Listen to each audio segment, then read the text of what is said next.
Selamat siang semua. Kita masih menunggu peserta yang lain bisa masuk. Kita akan memulai acara kita tepat nanti jam 2 ya, 8 menit lagi.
Selamat siang semua, silakan bergabung. Kita masih menunggu peserta yang lain.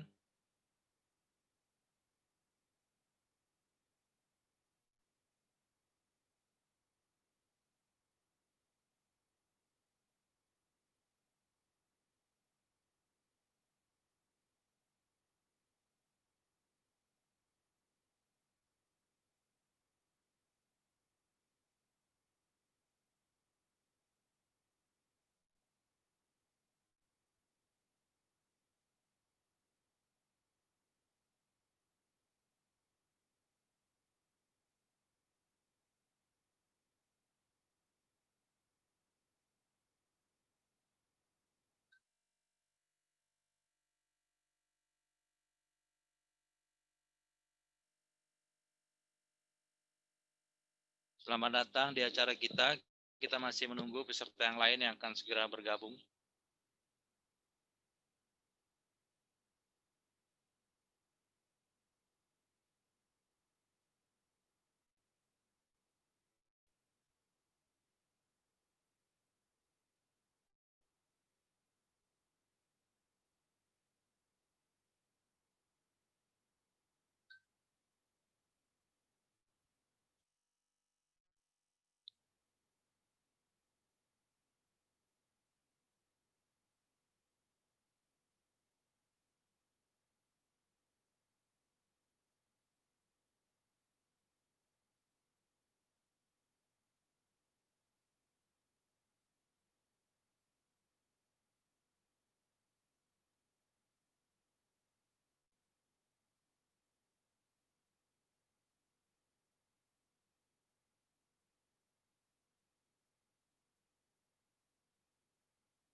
Ya, 3 menit lagi kita akan segera memulai acara webinar kita pada siang kali ini. Silakan. Kita masih menunggu rekan-rekan yang lain yang akan segera bergabung.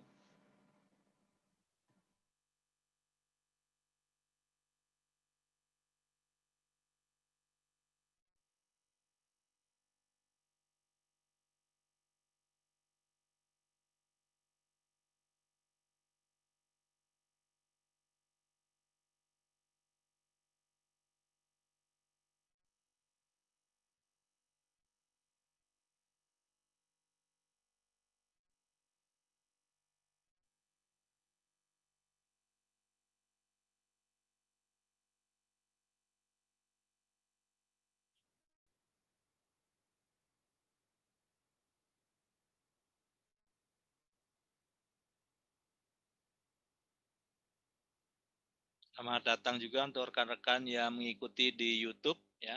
Ada di YouTube Event Cerdas. Kita akan segera memulai acara kita.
Baik, 1 menit lagi kita akan mulai.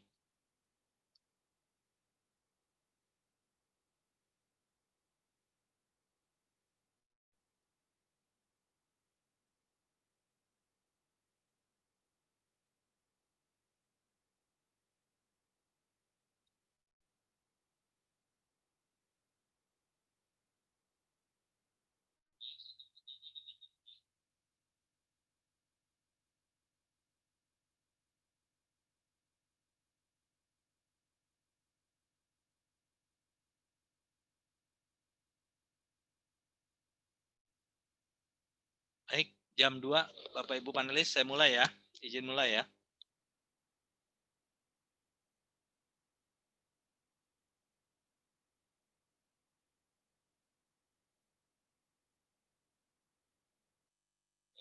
Baik, selamat siang Bapak Ibu sekalian. Ya, selamat datang di webinar kali ini ya. Aptiknas bekerja sama dengan IoT Indonesia dan Taipei Computer Association ya, kita menyelenggarakan webinar kita pada kali ini membahas tentang IoT application in disaster management and recovery ya.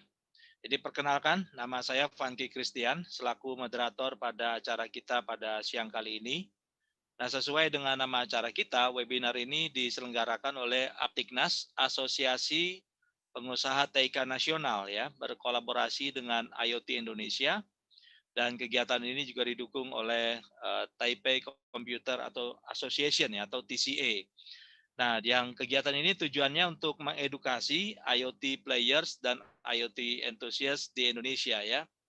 Jadi IoT Indonesia sendiri adalah merupakan sebuah pameran dan konferensi yang diselenggarakan di tahun 2021 ya. Dan rangkaian acara ini merupakan rangkaian acara dari web engagement series bertajuk IoT Talks ya. Bertujuan untuk memperkenalkan potensi IoT bagi pertumbuhan industri dan fondasi di Indonesia untuk kota-kota pintar atau smart city dan infrastruktur dan fasilitas modern di masa depan. Nah, untuk tahu lebih banyak tentang IoT Indonesia, silakan Bapak Ibu rekan-rekan sekalian bisa mengklik website internetofthingsindonesia.com atau juga bisa mengikuti follow Instagram dan Facebook-nya Internet of Things ID ya. Nah, saya juga ingin memperkenalkan mungkin untuk Bapak Ibu rekan-rekan yang belum tahu tentang Asosiasi Pengusaha TIK Nasional atau Aptiknas. Ini merupakan transformasi dari asosiasi yang telah lama berdiri yang sebelumnya bernama Apkomindo. Kami berdiri di tahun 2017. Saat ini kami memiliki 1.800 anggota di 29 DPD di Indonesia. Kebetulan saya sendiri merupakan Ketua DPD DKI Jakarta. Nah, anggota kami merupakan prinsipal, distributor, reseller, software developer, IT konsultan di bidang teknologi informasi dan komunikasi. Nah, saya juga ingin memperkenalkan tentang Taipei Computer Association atau TCA. Taipei Computer Association ini merupakan asosiasi yang berdiri pada tahun 1974. Merupakan asosiasi yang lama berkembang ya dengan baik di Taiwan.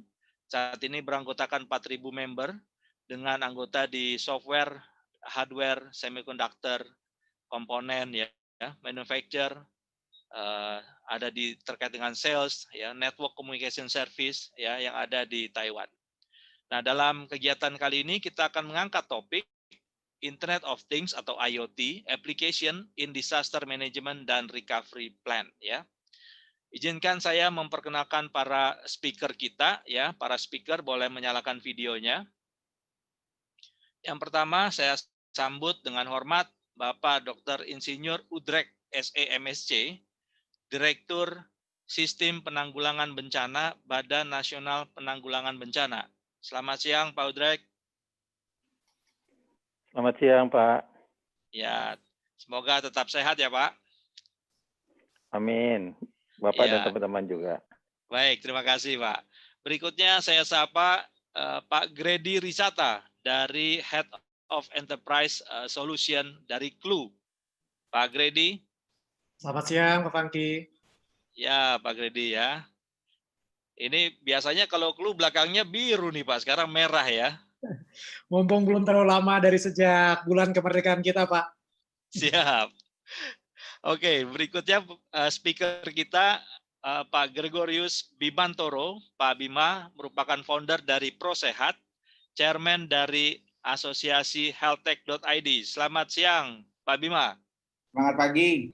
Wah, selamat pagi. Kita pagi terus ya, Pak. Semangatnya yang pagi, Pak. Ya, semangatnya selalu pagi. Oke. Berikutnya ada speaker kita dari anggota Taipei Computer Association, Mr. Corwin Lee, CEO of the Earthbook ya. Mr. Corwin Lee. Hi, good morning everyone. Ya, oke, good. Thank you Mr. Corwin Lee. Jadi Bapak Ibu sekalian, itu adalah para speaker kita pada siang kali ini. Nanti sesi untuk Mr. Corwin Lee nanti akan disampaikan dalam bahasa Inggris ya. Ya. Nah, jadi silakan sampaikan apabila ada pertanyaan ya, bisa melakukan mengetik ya pertanyaannya di chat ya. Jadi kita akan langsung masuk ya dalam diskusi kita. Jadi kita modelnya diskusi dan presentasi singkat dari para speakers kita ya. Jadi sesuai dengan tema kita pada siang kali ini, penanggulangan bencana bertujuan untuk memitigasi potensi kerusakan pasca bencana dan memastikan bantuan yang cepat dan sesuai bagi para korban ya, serta mencapai pemulihan yang efektif dan cepat. Nah, tujuan tersebut membutuhkan proses penyelamatan yang terencana dan efektif pasca bencana. Nah, oleh karena itu berbagai jenis informasi tentang dampak bencana diperlukan untuk membuat perencanaan proses pertolongan yang efektif dan segera.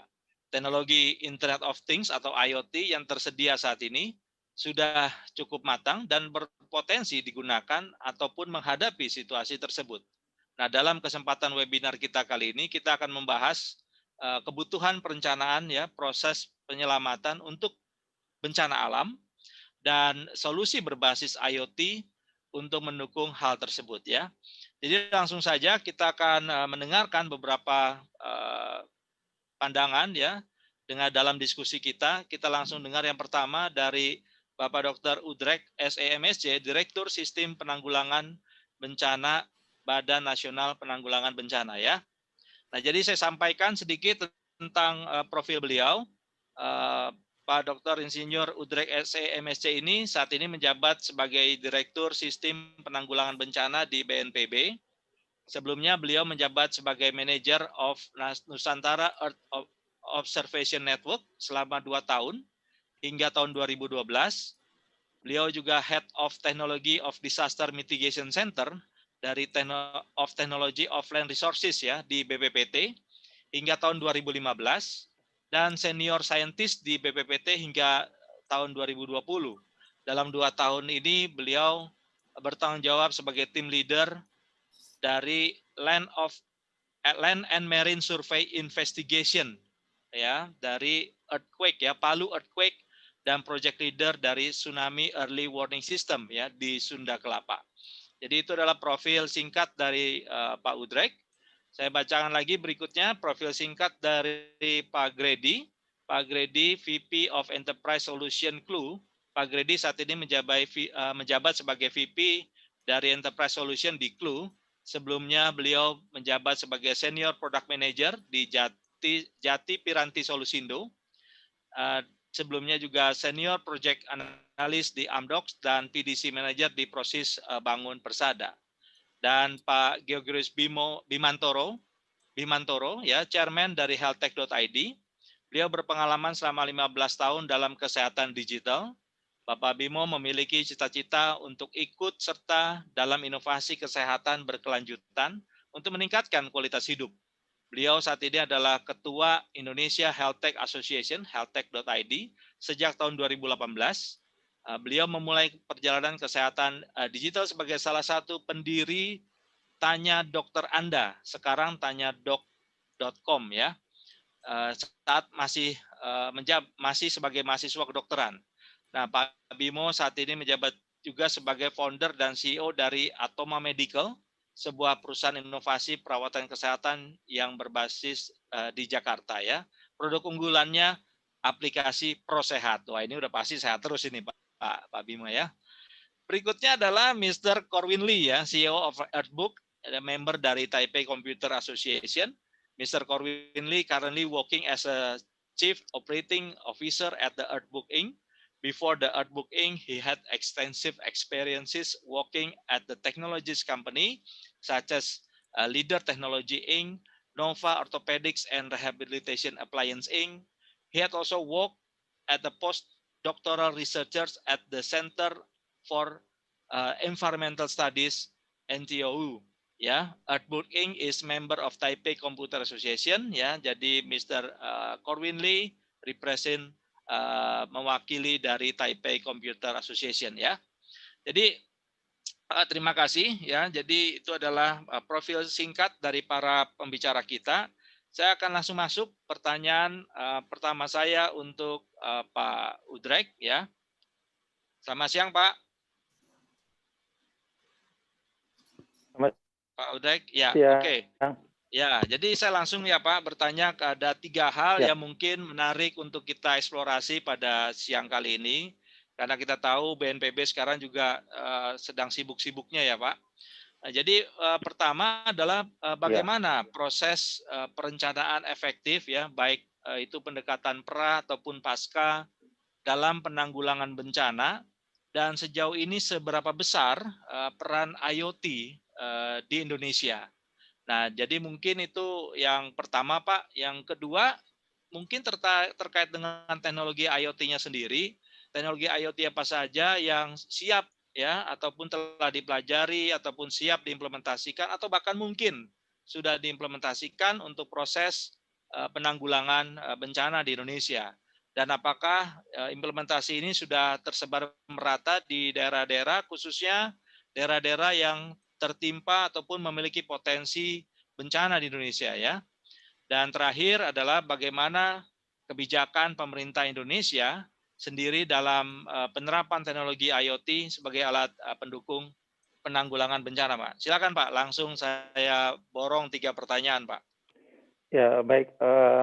Terima kasih banyak atas pertanyaan yang disampaikan kepada saya. Mungkin karena ini lebih mudah untuk disampaikan secara lisan, nanti mungkin saya juga akan ada sedikit sharing. Pada dasarnya mungkin yang paling penting di kita saat ini adalah kalau untuk bencana itu butuh time series sebenarnya Pak. Jadi artinya adanya sebuah sistem monitoring yang konsisten terus-menerus kita lakukan dan datanya bisa masuk dengan baik. Dan ini sangat boros sensor sebenarnya Pak. Hampir seluruh kegiatan observasi kita itu pakai sensor, dan kalau sudah berbicara sensor sebenarnya dengan kondisi sekarang kita tidak bisa lepas dari internet gitu. Jadi mungkin ini saya akan coba gambarkan saja satu desain yang menurut saya cukup ideal yang pernah kami bangun sebelumnya. pada saat saya masih di BPPT. Ini bisa kita bayangkan, ini adalah sebuah desain yang saya coba bangun untuk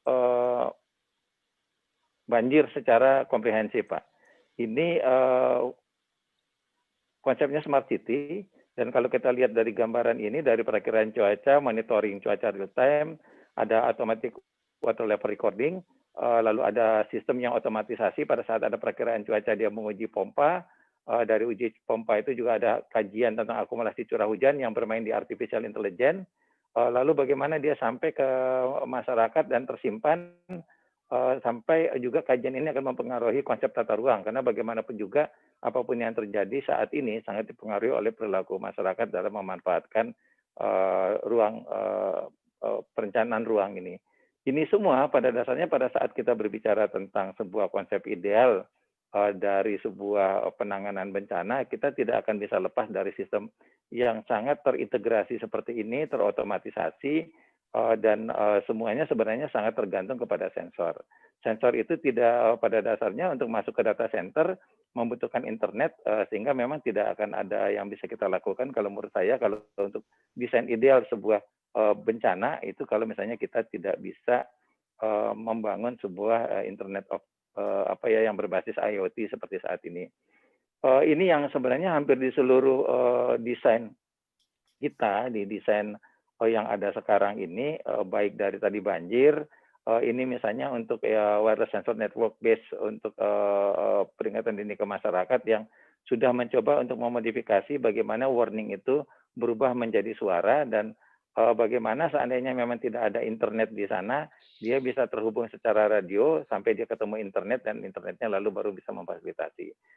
Seluruh sistem yang ada ini, kalau kita lihat nih, saya ada namanya sekarang ini multi hazard early warning system, yang artinya ada peringatan dini bencana yang memang direncanakan itu harus memenuhi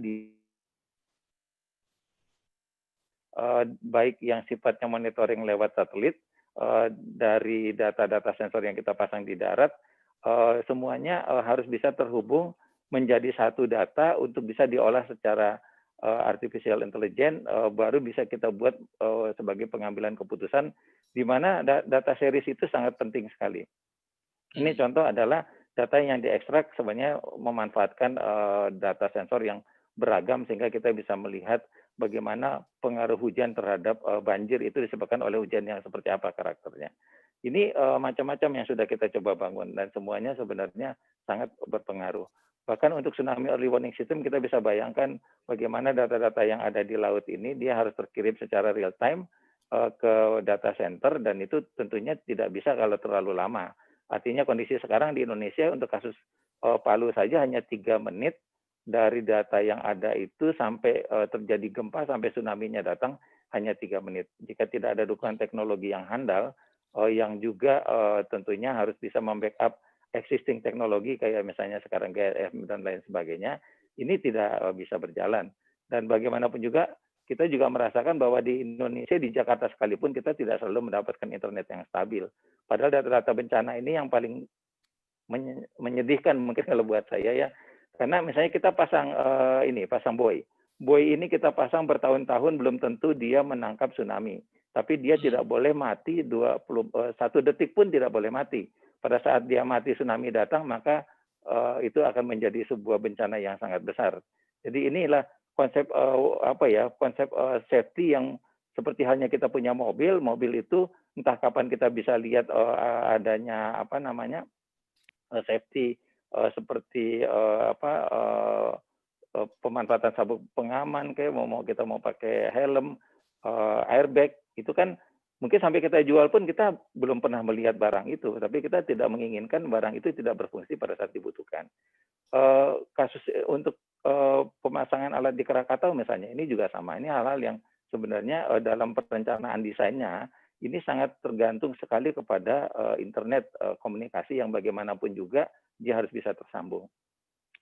Ini mungkin satu yang saya gambarkan. Jadi artinya sebenarnya penekanan utamanya ada pada perencanaan yang ada di awal sih sebenarnya gitu. Jadi kalau misalnya kita berpikir pasca bencana, sebenarnya mestinya yang ideal itu adalah bahwa IoT ini bisa dilaksanakan itu harus dalam kondisi seperti tubuh kita yang selalu punya sensor untuk menentukan kondisi panas dikit, dia udah bisa menginformasikan kepada kita. Gitu.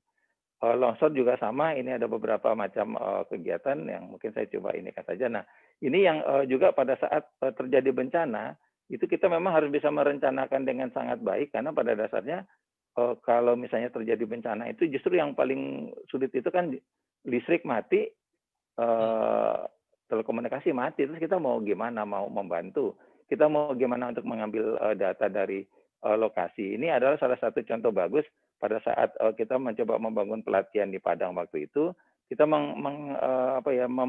menggabungkan antara kemampuan dedicated internet yang ada di tempat yang sangat aman dengan melingkan ini dengan kegiatan yang berhubungan dengan radio.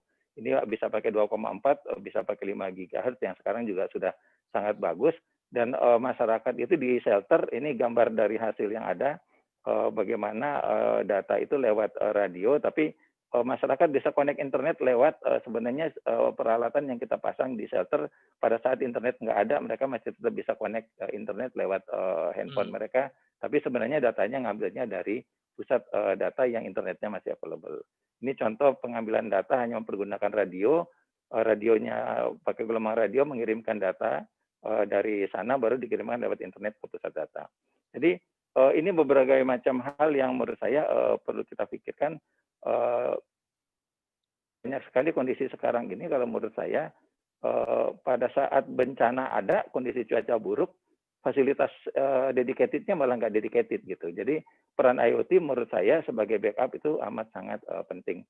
Itu dari segi perencanaan menurut saya dari sebelum dan sesudah itu tetap perlu, walaupun ada misalnya sekarang potensi-potensi yang ada dedicated facility dari swasta dan lain sebagainya, tapi menurut saya justru kekuatan yang itu adalah bagaimana dia redundannya dapat. Kalau nggak ada redundant, percuma gitu. Kayak data satelit kita yang untuk deteksi hujan misalnya, itu justru sering tidak bisa mengirimkan data pada saat cuaca terlalu buruk gitu ya. Kalau misalnya kita pakai satelit gitu. Kalau begitu kan jadi tidak ada berguna, karena datanya yang paling penting justru pada saat kondisi hujan. Itu untuk menjawab pertanyaan yang pertama. Mohon maaf, yang kedua, penerapan juga sudah saya jawab ya. Jadi artinya sebenarnya dalam kondisi sekarang fasilitas yang berhubungan dengan IoT ini sudah dimanfaatkan dengan sangat bagus gitu sebenarnya. Di daerah longsor ini kan kebanyakan daerahnya kan di pegunungan. Ini semua memanfaatkan teknologi yang bersifat radio, yang terhubung kepada tempat yang ada sinyalnya, baru dari tempat yang ada sinyalnya itu datanya dikirimkan ke pusat data. Tetapi sistem kayak longsor seperti ini kan dia memanfaatkan kita letakkan misalnya di daerah perbukitan seperti ini, dia dengan wireless sensor network mungkin dengan frekuensi yang sekarang sudah available itu bisa punya jarak yang cukup jauh asal line of sight, dan dari sini langsung bisa mengenerate informasi warning kepada masyarakat dan lalu terkirimkan dengan ini. Untuk daerah-daerah yang remote, saya sangat berharap infrastruktur IoT itu bisa kita manfaatkan kan, toh sekarang teknologinya sudah makin maju. Terus yang terakhir terkait dengan kebutuhan, sebenarnya saya masih menginginkan ini 4 poin ini yang menurut saya perlu kita pikirkan bersama. Satu adalah mungkin frekuensi khusus untuk bencana yang sampai saat ini menurut saya di setiap negara masih ada yang boleh ini, ada yang nggak boleh gitu ya. Misalnya kita 2,4 frekuensi 900 misalnya yang sekarang sudah full dipakai, padahal di satu sisi banyak sekali produk-produk sekarang itu yang misalnya mempergunakan frekuensi 900 juga. Lalu pemanfaatan infrastruktur FO bagi berbagai sensor, sebenarnya jika di beberapa kota besar itu kan sudah banyak jaringan FO yang mungkin kita bisa fasilitasi untuk bisa terkoneksi dengan berbagai macam sensor sebagai bagian dari konsep smart city atau smart village.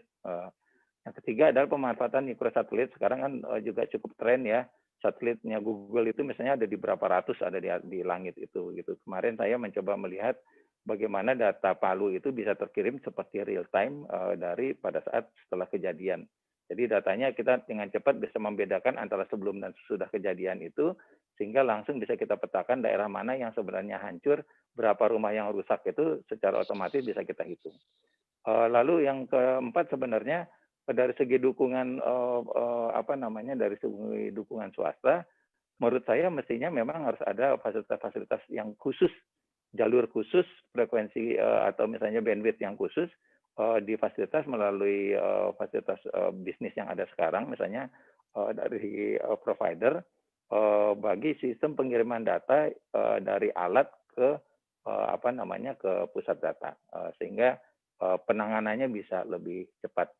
Mungkin itu saja yang ingin saya sampaikan dari 3 pertanyaan yang ada. Semoga itu sudah bisa menjawab. Terima kasih.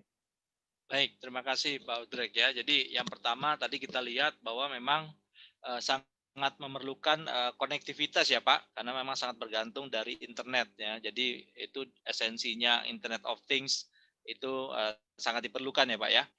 Oke, Ya, betul. yang kedua dari segi perangkatnya ataupun dipasangnya tadi juga ada cukup merata ya Pak, kalau dari kita lihat penjelasan ininya.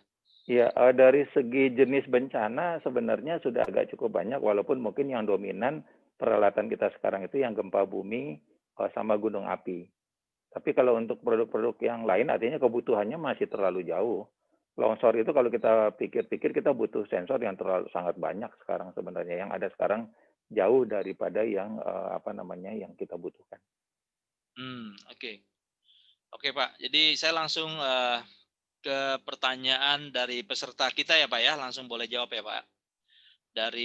Pertama dari Pak Stephen Burhan ini bertanya apakah sistem early warning system dengan IoT sensor berbasis IP dengan toleransi waktu singkat dan sistem eskalasi omni channel baik dengan email, SMS dan WA ke pihak-pihak terkait sudah ada ya, sehingga solusi yang ada tidak hanya mode reaktif tapi juga preventif ya. Kira-kira sudah ada ya Pak ya solusi sistem early warning dengan omni channel tadi. Ya, saya ini ya sebenarnya kalau yang berbasis IP sudah ada dan omni channel juga sudah ada beberapa yang diterapkan sebenarnya. Tapi kalau saya terus terang sampai saat ini saya masih belum bisa melihat kemarin misalnya kita pakai omni itu untuk komunikasi yang misalnya idealnya bisa mampu sekian kilo gitu. Tapi pada prakteknya ya mungkin sayanya yang masih belum mengerti tidak semudah yang dibayangkan itu untuk bisa yang berbasis IP sampai saat ini demikian kira-kira. Oke, baik itu yang berikutnya dari Pak Soihul Huda untuk penerapan IoT penanggulangan bencana tanah longsor, apakah sudah menerapkan teknologi machine learning, Pak? Pada dasarnya sudah ada machine learning-nya. Jadi sebenarnya sensor yang kita punya longsor sekarang itu sudah cukup advance ya sebenarnya karena di dalamnya itu tidak satu sensor sebenarnya.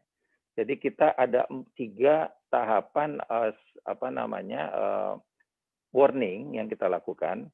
Yang paling pertama tentunya dari curah hujan. Jadi itu ada alat penakar misalnya penakar curah hujan itu kita berikan initial value terlebih dahulu. Jadi initial value ini adalah berdasarkan data historis kita, kalau di sana itu kalau curah hujan berapa milimeter per jam, dia memang kita anggap sebagai sesuatu hal yang perlu kita berikan warning. Jadi memang terjadi atau tidak terjadi pada saat threshold itu terpenuhi, si sistem akan mengirimkan datanya itu ke dalam kepada masyarakat. Tapi dia tidak berdiri sendiri sebenarnya. Saat ini misalnya sensor itu biasanya kita hubungkan lagi dengan sensor soil moisture. Artinya apakah curah hujan yang turun itu sudah sampai ke bidang gelincir dalam suatu nilai tertentu. Nah ini sebenarnya ada machine learning-nya di sana karena misalnya sekarang threshold-nya terpenuhi, tapi dia tidak terjadi longsor, maka threshold itu perlu dirubah, kita robah untuk bisa dinaikkan lagi karena kenyataannya dalam beberapa kali historis ternyata misalnya dia tidak terpenuhi. Nah, cuman sampai saat ini menurut saya banyak sekali alat-alat kami yang masih berbasis SMS karena itu yang jauh lebih ideal karena kita masih bisa tektokan langsung ya. Karena kalau pakai IP base kan agak susah ya.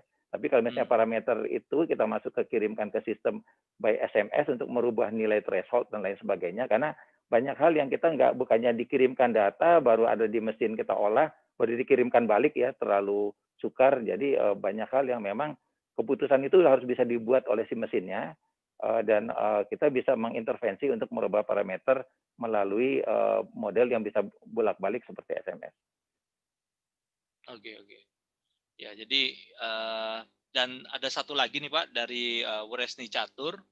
Apakah informasi early warning sistemnya bisa diakses dan disambungkan dengan user sysadmin di tiap perusahaan agar bisa apabila terjadi bencana, penanggung jawab server di perusahaan bisa mengamankan data perusahaan. Ya, menarik ide Pak. Bagaimana Pak? Iya Pak. Sebenarnya kalau ya kita sesama orang-orang yang main di IT, di elektronika, sebenarnya kita tahu itu bukan perkara sukar ya. Sebenarnya Betul Pak. cuman tingkat apa ya, kalau menurut saya banyak hal, kalau saya ingat saya cukup lama di Jepang, kalau menurut saya sistem peringatan dini yang sekarang ada itu lebih baik by service gitu. Jadi kalau misalnya kalau kita bilang sekarang, kenapa kita misalnya internet atau GSM atau telepon itu jarang mati, kan bukan berarti tidak pernah ada yang rusak kan. Tetapi antisipasinya sangat cepat. Jadi 24/7 itu ada tim yang akan memperbaiki sistem segera, karena kalau nggak diperbaiki segera ya akan cepat rugi. Nah, ini yang sebenarnya kalau saya sebenarnya lebih cenderung kegiatan-kegiatan monitoring, warning itu lebih baik diserahkan dengan servis. Jadi misalnya sekarang siapa yang mengelola untuk banjir, alatnya kita nggak beli, tapi negara menerima data terus-menerus, dan apabila tidak terpenuhi ya kita nggak bayar gitu. Tapi otomatis alat, karena yang kita beli adalah data, maka kalau misalnya sistemnya nggak jalan ya si perusahaan akan nggak terima gitu. Kalau kayak di Jepang kan kita suka beli telepon itu harganya cuma 1 yen ya. Karena kita nggak beli teleponnya sebenarnya, yang kita beli servisnya. Selama ini masih dikelola seperti sekarang, menurut saya karena nggak dedicated ya. Kita misalnya lembaga pemerintah nggak bisa full gitu loh pegang itu semua. Itu akan sulit yang tadi ditanyakan itu untuk dijawab. Kalau misalnya dia udah dedicated ya by IT, apa sih yang susah sekarang ini untuk bisa semua sistem itu link kepada perusahaan sehingga perusahaan bisa segera melakukan antisipasi kalau ada warning. Terakhir mungkin buat saya, yang paling berat itu dalam bencana sebenarnya knowledge-nya Pak. Jadi sampai machine learning itu, sampai kita benar-benar pinter, yakin ini segini ini warning, itu yang paling berat. Karena kalau masyarakat kita tidak terlalu dewasa, kita ngasih warning keliru itu nggak percayanya lama gitu loh. Jadi belum bisa dipahami bahwa bagaimanapun juga sistem canggih ini masih belum bisa. Kayak tsunami, banjir, longsor gitu kan itu nggak mudah ya kita untuk bisa mendapatkan nilai inisial atau nilai yang memang benar-benar akurat, dan harusnya diharapkan masyarakat ya kalau dikasih warning walaupun gagal ya alhamdulillah berarti kan nggak jadi ada bencana gitu. Itu mungkin. Ya. Baik Pak, terima kasih Pak. Saya rasa itu sudah ada 3 pertanyaan yang tadi kita sampaikan ke Bapak. Nah, jadi mungkin apabila Bapak akan ada kegiatan lain, mungkin ada closing statement Pak untuk kita dengar bersama terkait dengan tema kita pada sore kali ini. Baik, bagi rekan-rekan sekalian, seperti yang saya sampaikan tadi, mestinya industri IoT ini bisa berkembang sangat pesat di negara yang isinya bencana semua seperti ini ya. Saya misalnya membayangkan sekarang ini kalau saya yakin juga bisa dilakukan dengan face recognition. Kalau IoT kita kuat, internetnya sanggup, itu kita bisa mendata siapa yang pakai masker dan enggak itu di setiap tempat, sehingga pemetaan untuk COVID ini bisa tuntas sebenarnya dengan cepat dengan kondisi seperti itu. Jadi dalam kondisi sekarang, karena memang teknologi buat saya kalau orang mampu menguasai teknologi kebencanaan, dia bisa menguasai teknologi apapun, karena maksudnya teknologi bencana ini ya seperti yang saya sampaikan tadi, dia harus redundant, dia harus tangguh, dan dia harus misalnya listriknya harus benar-benar kuat untuk berada dalam kondisi yang apapun, dan dia memang harus berfungsi 24/7. Ini tantangan yang sangat besar dari komunitas IoT Indonesia untuk bisa berperan, dan menurut saya bahwa yuk kita jadikan bencana ini sebagai sebuah pendorong bahwa banyak sekali teknologi-teknologi canggih itu misalnya keluarnya dari sini gitu. Karena kita yang punya gitu, orang lain mau melakukan penelitian dia harus datang ke kita lah. Kita tinggal bahannya udah ada, tinggal bagaimana caranya supaya teknologi yang ada itu menjadi sebuah daya dorong kita, pengungkit kita untuk menjadi negara yang maju di teknologi kebencanaan dan dimanfaatkan oleh negara lain ya. Ayo kita balik gitu. Terima kasih. Baik, terima kasih Pak Udrek atas waktu dan kesempatannya. Kami juga dari Asosiasi Pengusaha TIK Nasional Pak dengan senang hati siap membantu ya, karena apa yang tadi disampaikan sebetulnya ada beberapa juga di anggota kami, Pak, ya. Nanti mohon izin kami boleh sharing tentang apa yang kami bisa bantu di Aptiknas. Baik, terima kasih Pak Ya. Audrek. Baik, saya mohon Apabila izin Bapak karena ada saya ngedouble kegiatan. ya. Siap Pak. Terima kasih Ya, Pak. baik. Ya, terima kasih Ya, Pak. terima Selamat siang Pak. kasih. Terima kasih banyak. Yo, Ya, mari. Pak. Baik, Bapak Ibu rekan-rekan sekalian, itu Pak Udrek dari BNPB. Kita akan lanjut ya dengan diskusi kita. Kita dengar apa yang sudah dan sedang ya mungkin clue ya lakukan ya. Jadi mungkin Bapak Ibu rekan-rekan sekalian sudah tahu tentang clue. Sangat beken ya Pak Gredi ya kalau clue ya. Mudah-mudahan Pak. Iya, dan juga kebetulan Clue ini juga adalah anggota dari Aptiknas ya. Jadi pertanyaan saya yang pertama nih Pak, teknologi seperti apa yang telah dikembangkan oleh Clue untuk solusi disaster management ya dan recovery atau relief ini ya. Dan apakah solusi ini sudah diimplementasikan di daerah-daerah di Indonesia? Silakan Pak. Ya, terima kasih Pak Franky. Mungkin selamat siang menjelang sore juga untuk rekan-rekan panelis yang lain dan rekan-rekan audiens. Terima kasih untuk kesempatannya. Jadi mungkin untuk sambil menjawab pertanyaannya, mungkin sambil show slide ya Pak Franky ya. Ya, boleh. Jadi sedikit mungkin perkenalan ulang aja untuk mungkin ada rekan-rekan juga yang belum pernah mendengar Clue gitu ya. Jadi sebetulnya Clue sendiri memang kami sangat bersyukur kami pernah mendapat kesempatan bekerja sama dengan Pemprov DKI dalam pengembangan Jakarta Smart City, waktu itu dalam konteks untuk pembangunan aplikasi pelaporan masyarakat. Nah, sebetulnya aplikasi pelaporan masyarakat itu sebetulnya adalah salah satu komponen dari apa yang kita namakan sebagai solusi Smart City. Nah, solusi Smart City sendiri kita melihat sebetulnya there is no such thing as Smart City apabila the city doesn't mitigate the disaster very well. Ya. Jadi even semua kota-kota yang teknologi advance gitu ya kayak di Jepang dan sebagainya gitu. Mereka pun masih sering diuji dengan berbagai macam bencana gitu ya. Dan kemudian teknologinya pun sebetulnya terus berkembang, tapi ya memang jalan Tuhan juga untuk terus menguji manusia, tingkat kesulitan bencananya pun makin lama makin berkembang. Nah, bisa next mungkin Novel.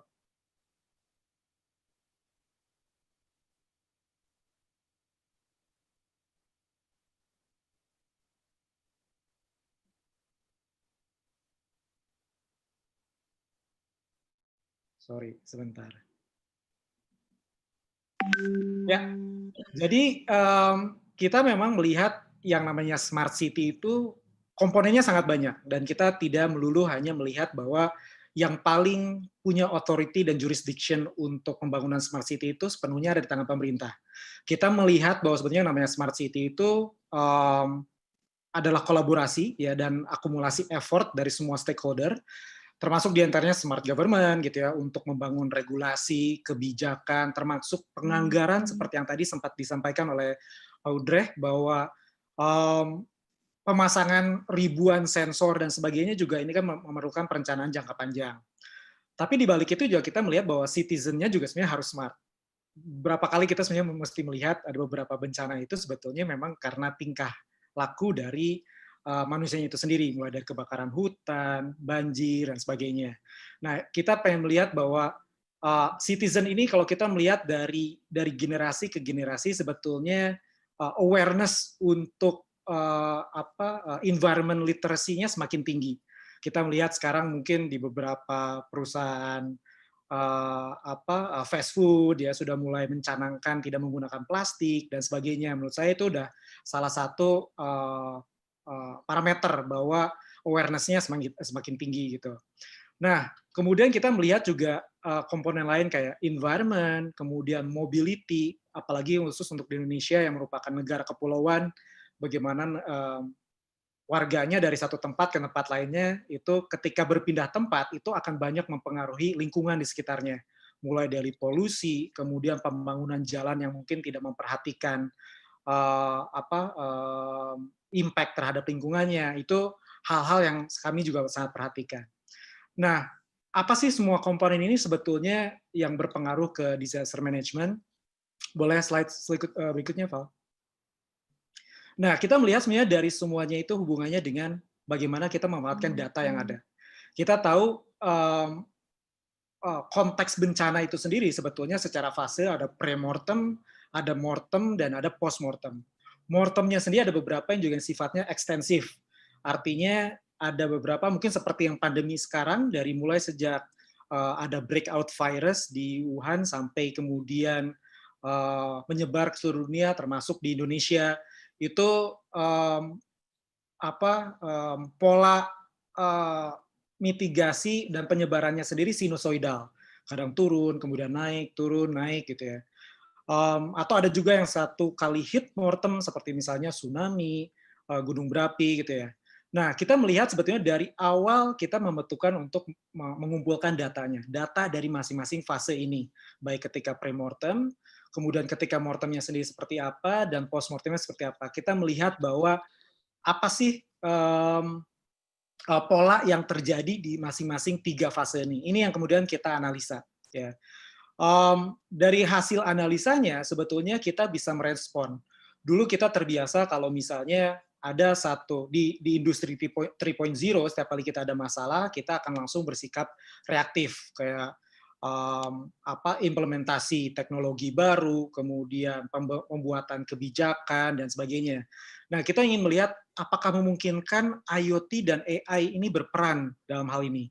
Jadi ketika data masuk, kita bisa formulasikan berbagai macam algoritma sehingga mesin itu bisa melihat apa yang akan kemudian terjadi di future dalam rentang waktu kapan dan seberapa besar impact-nya.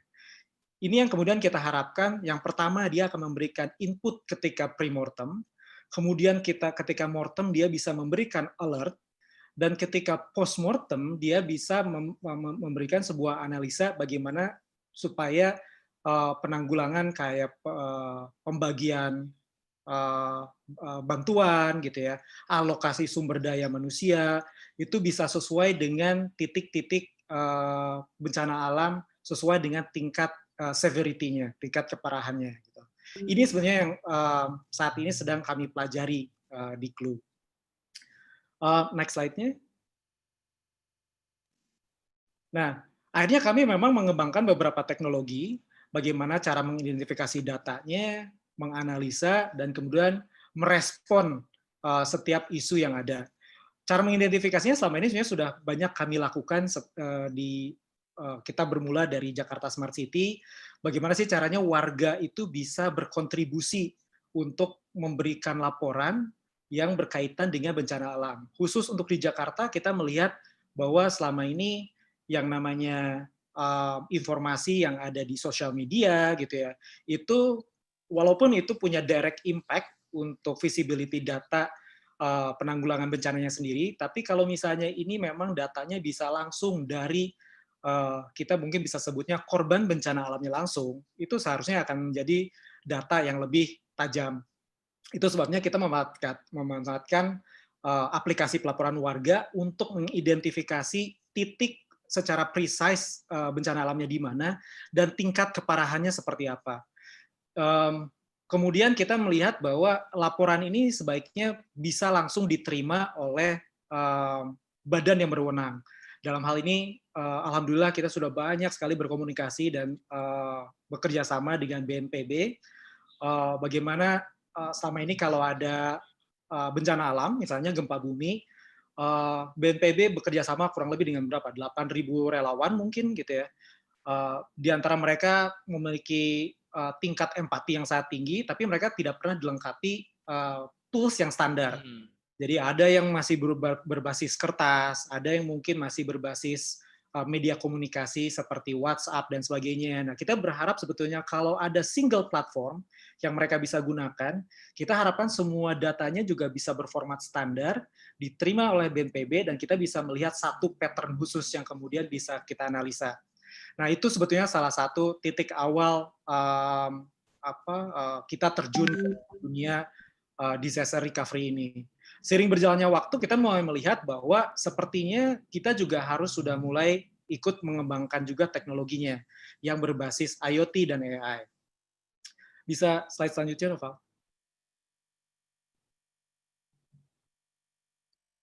Nah, kita melihat sebetulnya yang kita namakan IoT implementation untuk disaster management ini sebenarnya banyak.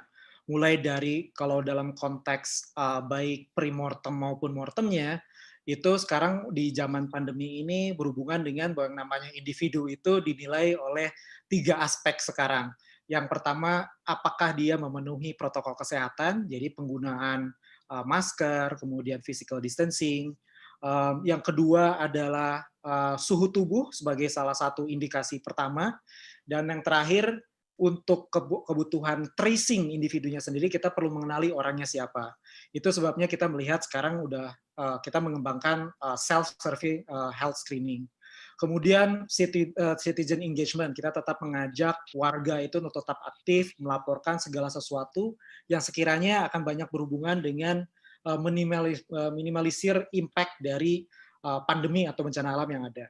Kemudian location tracing. Location tracing ini sebetulnya sangat penting untuk semua jenis bencana alam. Di mana titiknya terjadi, bagaimana kemungkinan persebarannya akan terjadi, dan kemudian apa yang kita lakukan untuk bisa minimalisir impact-nya di masa mendatang. Nah, kemudian di masa pandemi juga kita mungkin masih berbasis AI, kita memonitor crowd di satu tempat, gitu ya. Jadi demi memenuhi protokol physical distancing, kita ingin melihat bahwa di satu ruangan itu sebetulnya harusnya maksimal ada berapa orang sih gitu.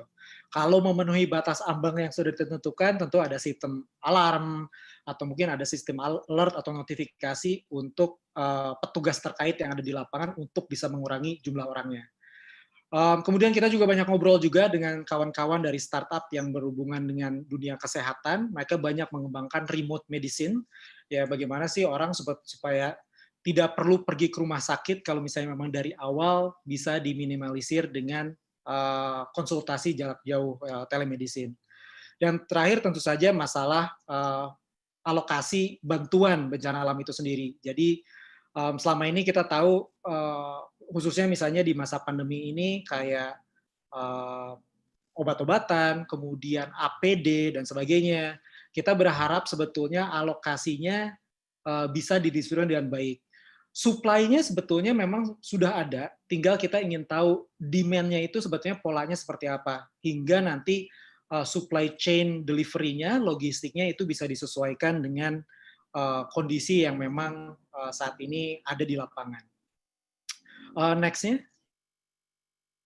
Ya, jadi ini beberapa portfolio yang kami lakukan di beberapa kasus bencana alam. Jadi terakhir di tahun 2016 hingga 2017 kami bekerja sama dengan BNPB.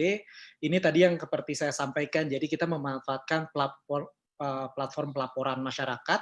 Kita berharap setiap relawan yang kebetulan mulai dari anak berusia 14-15 tahun, hingga ibu rumah tangga, hingga pensiunan, mereka semua memiliki empati yang sangat tinggi untuk bisa membantu sesamanya di masa bencana alam. Mereka kami bekali platform untuk bisa melaporkan mulai dari kebutuhan bantuan ya seperti sembako, obat-obatan, kemudian juga mendata tingkat kerusakan bencana alamnya. Jadi misalnya kerusakan rumah yang cukup parah, kerusakan mungkin tempat beribadah, tempat berobat dan sebagainya. Jadi BNPB bekerja sama dengan dinas-dinas terkait, mereka bisa mengalokasikan dan mendistribusikan bantuan sesuai dengan data-data yang sudah tercapture. Kemudian, next slide. Di masa pandemi ini juga kami dengan BNPB dan bekerja sama dengan beberapa startup lainnya, kami ingin bagaimana caranya warga itu bisa turut serta juga untuk melaporkan segala sesuatu yang konteksnya berhubungan dengan pandemi. Mulai apakah di sekitar rumahnya ada mungkin kerabat yang disuspek COVID-19 sehingga nanti akan ada protokol dari tim gugus tugas untuk melakukan tindakan secara menyeluruh ya, apakah dijemput dengan ambulans dan sebagainya. Kemudian juga melaporkan kerumunan warga ya untuk meningkatkan awareness masyarakat juga mengenai pentingnya physical distancing. Kemudian juga di masa pandemi ini memang impact-nya secara ekonomi juga cukup parah, sehingga kita ingin melihat apakah masyarakat bisa melaporkan bila ada orang di sekitar lingkungannya yang memang membutuhkan bantuan sosial, ya seperti sembako dan sebagainya. Dan yang terakhir ini mungkin yang kami sempat lakukan di masa Idul Fitri kemarin, ya jadi kami ingin ada masyarakat yang melaporkan kalau memang ada kerabatnya yang ingin melakukan aktivitas mudik. Ya, sebetulnya ini bukan untuk melaporkan supaya orangnya dilarang mudik, tapi minimal diberi penyuluhan. Kalau misalnya dengan melakukan aktivitas mudik, bahwa impact-nya nanti akan seperti apa. Kemudian ini juga menjadi salah satu pemanfaatan data untuk tracing setiap individu hingga nanti kemungkinan besar impact-nya terhadap penyebaran virus COVID-19 ini seperti apa. Nah, ini semua datanya dirangkum dan kami banyak bekerja sama dengan startup lain seperti Volantis, Kiskas gitu ya. Jadi ini semua nanti dirangkum di dalam satu dashboard yang dipantau oleh kawan-kawan dari BNPB. Next-nya. Nah, kemudian berikutnya kami juga mengembangkan satu device yang berbasis AI dan IoT. Jadi device-nya ini fungsinya adalah untuk pertama bisa mengukur suhu dari individu yang sedang di-screening, kemudian apakah individu tersebut menggunakan masker atau tidak, dan yang terakhir sebetulnya individu ini siapa. Ya, jadi nanti kita akan ada semacam shortlist database gitu ya. Jadi ketika wajahnya tercapture, kita ingin bandingkan dengan database yang sudah kita miliki, sebetulnya orang ini siapa. Nah, alat ini sudah kami deploy di beberapa area pemerintahan. Jadi misalnya seperti yang kami ambil contoh mungkin yang di Kabupaten Trenggalek. Jadi di Kabupaten Trenggalek ini kan sebenarnya adalah salah satu titik persimpangan ketika orang dari area Jawa Timur ingin menuju area Jawa Tengah dan juga sebaliknya. Jadi dari titik persimpangan ini di terminal bis, kemudian di kantor Polres Trenggalek gitu ya. Itu berbagai macam orang mulai dari yang Lumajang, Jogja, Solo. Jadinya kita ingin tahu persebaran dan dinamika pergerakan orangnya berdasarkan status suhunya itu seperti apa. Kita harapkan data ini nanti bisa membantu BNPB untuk melihat potensi penyebaran ODP dan PDP-nya sendiri seperti apa. Itu salah satu yang saat ini sedang kita kembangkan. Kemudian next-nya. Tinggal 3 menit lagi, Pak. Ya, kemudian ini juga yang kami deploy juga di Jakarta. Jadi untuk di beberapa kantor gedung perkantoran, fungsinya sama. Ini lebih ke arah karena beberapa waktu yang lalu kita juga tahu bahwa klaster perkantoran adalah salah satu kontributor tertinggi untuk penyebaran COVID-19.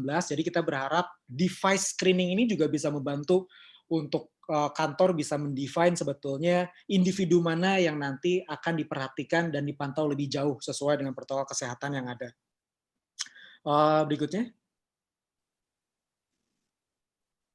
Ya, dan yang terakhir memang balik lagi, ini kan ada yang hubungannya dengan physical distancing. Saat ini ada beberapa, kalau kayak di pabrik dan sebagainya, kalau absensi itu masih pakai jempol gitu ya, which is berarti ada kontak antar satu individu dengan individu lainnya. Jadi kita ingin melihat apakah orang tersebut masih bisa melakukan attendance without any kind of contact. Jadi orangnya melakukan absensi itu purely hanya menggunakan pengenalan wajahnya. Dan kemudian dia akan dipantau mulai dari tingkat kesehatannya, suhunya, dan pemakaian maskernya, sehingga kalau ada penyalahan protokol tersebut, nanti perusahaannya akan melakukan tindakan responsif. Berikutnya. Ya, kurang lebih seperti itu Pak Franky, apa yang sekarang sedang Clue lakukan. Jadi, mudah-mudahan menjawab secara teknologi sendiri, memang yang kami harapkan adalah teknologi yang bisa berjalan dua arah. Jadi yang pertama, teknologi yang memang nanti akan dilempar langsung ke badan yang berwenang untuk nanti dia bisa melakukan tindakan operatif. Juga dari badannya nanti dari setiap sensor yang dipasang, ini sebenarnya nanti bisa akan ada alert ke setiap stakeholder yang mungkin akan terkena impact-nya untuk setiap bencana alam, potensi bencana alam yang terjadi. Kurang lebih seperti itu, Pak Franky. Baik, terima kasih Pak Gredi. Jadi nanti kita akan lanjut di sesi Q&A ya Pak ya. Ya. Ya, saya lanjut dulu ke Pak Bima.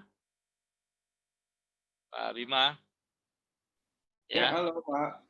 Oke, ya Pak. Jadi ada hal yang menarik nih yang tadi kita udah lihat terkait dengan bagaimana BNPB mempersiapkan segala sesuatu. Ya. Kemudian Clue telah menggunakan beberapa teknologi ya. Dan Hmm. diharapkan memang banyak peran orangnya sendiri nih yang aktif kalau yang pendekatannya Clue kan. Nah, kalau Ya. yang terkait dengan manajemen kesehatan nih Pak Bima ya. Bagaimana manajemen kesehatan pasca bencana ya? Apakah ada peran IoT juga di situ ya. Terus melibatkan teknologi apa saja kira-kira. Kemudian Oke. mungkin nanti implementasi yang mungkin sedang atau Bapak sudah lakukan selama ini terkait dengan disaster management dan relief-nya di Indonesia. Silakan Pak. Oke. Saya belum mulai ini ya, sudah kelihatan ya screen saya ya. Sudah, ya sudah. Ya. Jadi kita mesti memahami tentang gambaran yang saat ini dan akan kita hadapi. Kita saat ini sebagai humanity ya, sebagai sebagai semuanya nih, nggak perlu di bangsa, nggak perlu apa segala macam ya. Kita sekarang kan jelas-jelas ada di sini ya. Nah, sebagian sudah berjalan nih, ada yang udah turun gitu ya, ada yang masuk second wave gitu ya. Nah, di Indonesia kita mungkin masih belum puncak gitu kelihatannya. Nah, tapi ini ada masalah-masalah lain yang kita akan hadapi segera. Ya, yang pertama adalah tentang mental health. Ini sudah mulai kelihatan, banyak sekali kelihatan.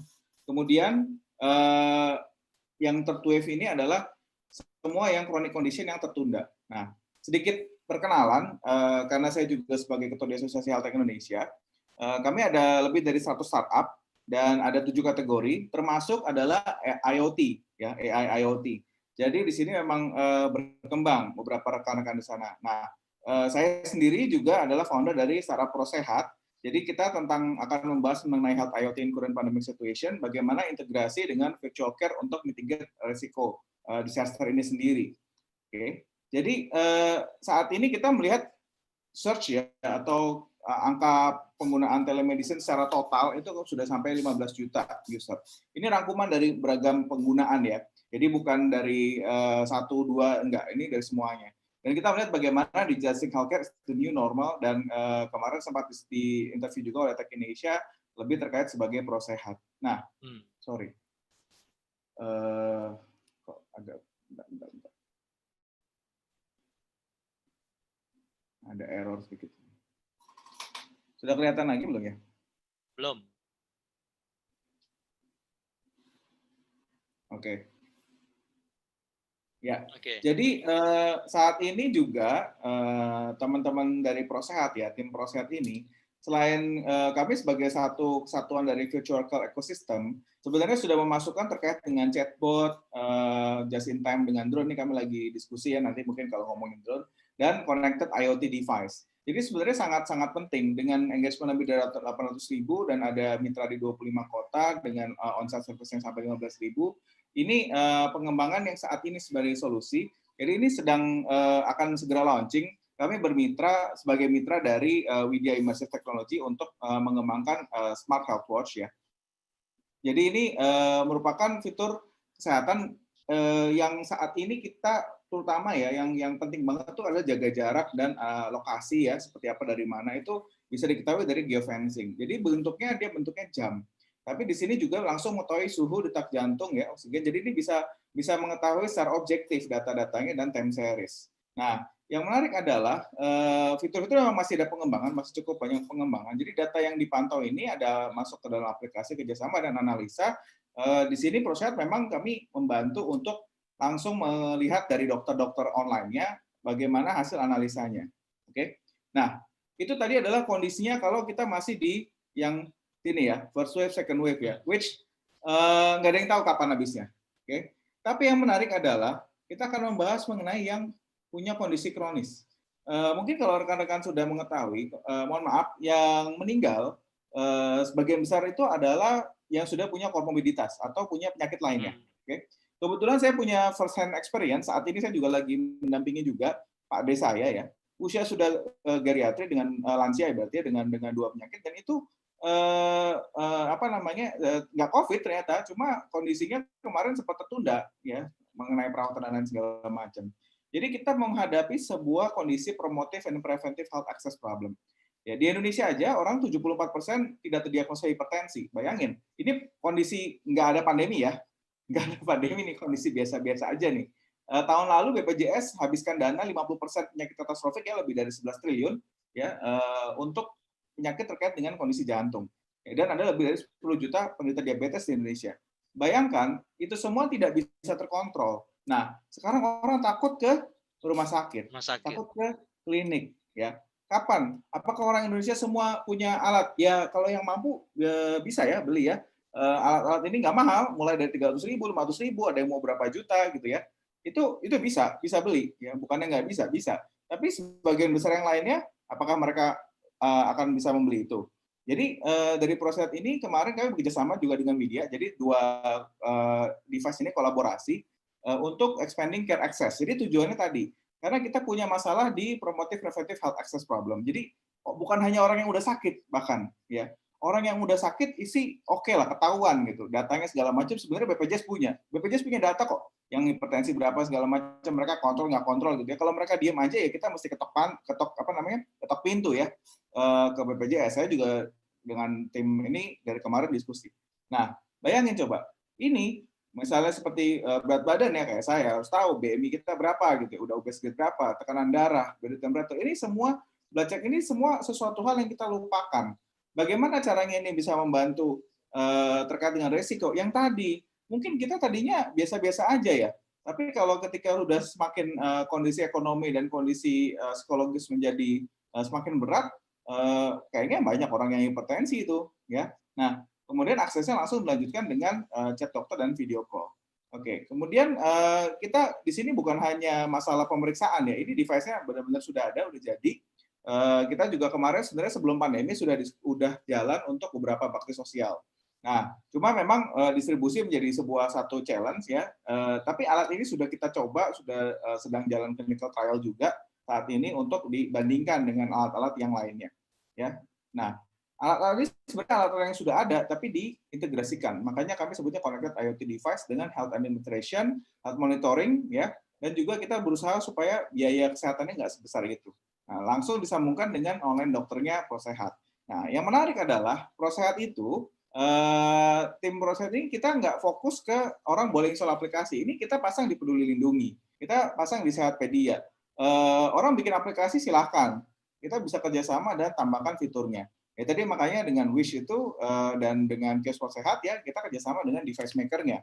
Nah, kita juga sudah dipakai di beberapa perusahaan besar dan juga rumah sakit itu menggunakan sistem teleprosehat kalau kami menyebutnya. Ya, sehingga ini semua tidak membutuhkan user itu install aplikasi baru. Pakai WA juga bisa. 83% pengguna internet Indonesia itu pakainya WA.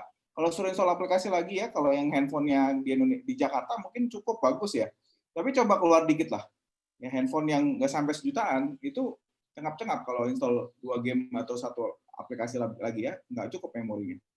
Nah, jadi isunya kita melihat bagaimana employee safety ya. Kita nggak ngomong kalau di perusahaan ya atau perusahaan ya kecil besar seperti apapun itu kita butuh pikirkan employee safety. Makanya dengan jam tangan Health Watch tadi ya, Smart Health Watch dengan Wish itu kita bisa mendata semuanya masuk ya. Nah, adalah kolaborasinya dengan yang menggunakan kamera, menggunakan apa segala macam. Tapi yang jelas alatnya itu ada. Jadi terus-terusan akan dipantau.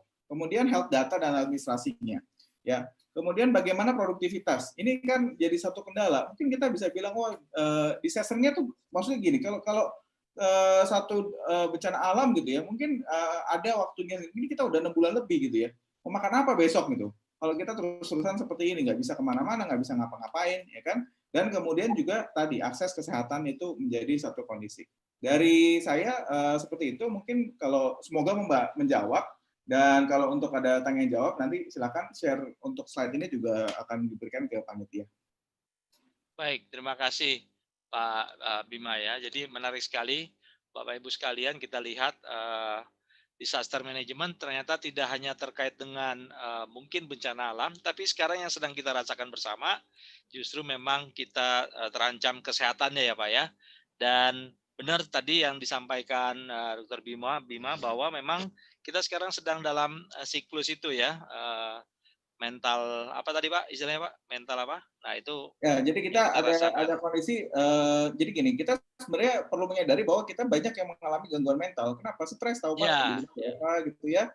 Anak-anak tuh nggak bisa ngomong ya. Cuma kalau diperhatikan anak-anak, saya yang melatih anak saya sendiri, anak saya 3. Yang 2 udah ini, itu suka apa ya istilahnya aneh gitu loh, kelakuannya nggak kayak biasanya gitu. Ternyata kalau saya ngobrol dia dengan psikolog, itu sebenarnya mereka stres ya. Nah, karena anak-anak nggak bisa ngomong. Kalau kita mungkin bisa marah-marah, bisa apa, ya kan anak-anak nggak terlalu. Oke. Nah, ini sudah ada itu, dan kalau lihat grafiknya itu naiknya fatal loh, itu jumlahnya ya, ya nggak kebayang. Oke. Nah, belum yang penyakit kronis yang tertunda, ya kan, ya. penyakit akut yang tertunda. Nah, itulah itu. Betul. Saya di kantor saya aja ada yang demam-demam udah stres Pak sekarang Pak. Oke ya, jadi terima kasih Pak Bima. Jadi kita akan lanjut sebentar sebelum kita masuk ke sesi Q&A. Kita langsung masuk dulu ya Pak Bima. Saya silakan ini dulu. Kita standby dulu. Silakan kita dengarkan dari Mr. Corwin Lee. Corwin? Yeah, hi everyone. Ya, Corwin Lee. Jadi Bapak Ibu sekalian kita akan diskusi dengan Corwin Lee dalam bahasa Inggris ya. So Corwin Lee, from your experience, what the IoT technologies that already implemented in Taiwan for disaster management in Taiwan Can you share for us? Yeah, of course. Okay. I think Taiwan and Indonesia has the same situation. We all got typhoon, earthquake, and the tsunami. So therefore, there are a lot of IoT sensors deployed in Taiwan for flood. Not only deploy IoT sensors, Taiwan government but also release data for promote related apps development. Depend on this, people can know what happens around them and do proper reactions, like find a refuge during an earthquake, or don't go outside when PM 2.5 is too high.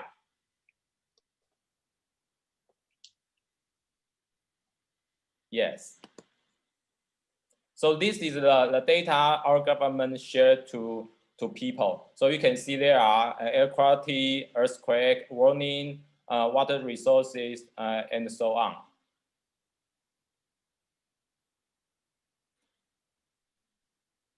Yeah, thanks, Frank. Okay, yeah. So basically, the situation in Taiwan and Indonesia is almost the same, yeah. Except, yeah, I think it's except similar. I think the response time, yeah.